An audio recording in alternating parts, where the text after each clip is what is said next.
First Nations TV, your news first. Yandamah Indigenous Corporation is a not-for-profit registered charity based in Katherine that offers its services to the remote and rural communities of the NT. Their role includes facilitating, managing, coordinating and organising skilled people to implement community projects and programs.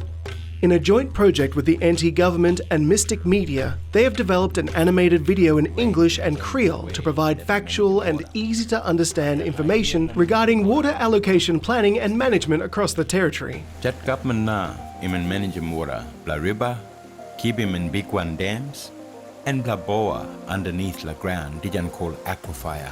When managing the water, the government batan make him choice got a science to make him sure that water in their black country and lower. A water allocation plan sets how much water can be used from groundwater and surface water resources that provide safety for the resource and the environment.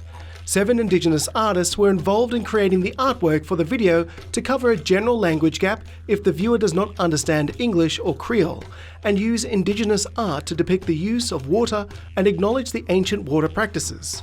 The animation explains how the government uses a proper process to distribute water.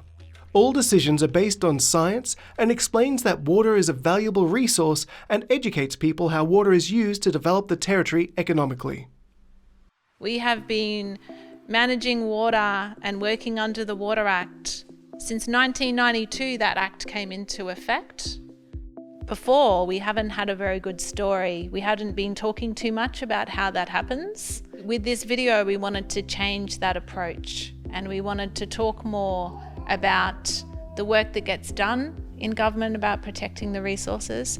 What we want to do to complement those water allocation plan processes as we want to put together Aboriginal reference groups in each of those areas where we have those plans. The way that we work out the areas of the plan relate to where the water resources extend to. Our water allocation plans is how we manage the water through the territory in the areas where we feel we have to have the plans, and that was covered in the film. They would last up to 10 years, that's in the legislation. But part of that process, we have water advisory committees that we've been using in the past to advise on that. And there may be some Aboriginal representatives in that. There's a quantity of water that is put aside for Aboriginal water reserves, which gives you that ability to use the water for Aboriginal economic development. When someone or business want them water, they gotta get them water permit for how many water they want to take in each year. Some water been built up by countrymen. Indigenous people can apply by water permit by making business and good ways by their community. First Nations TV, your news first.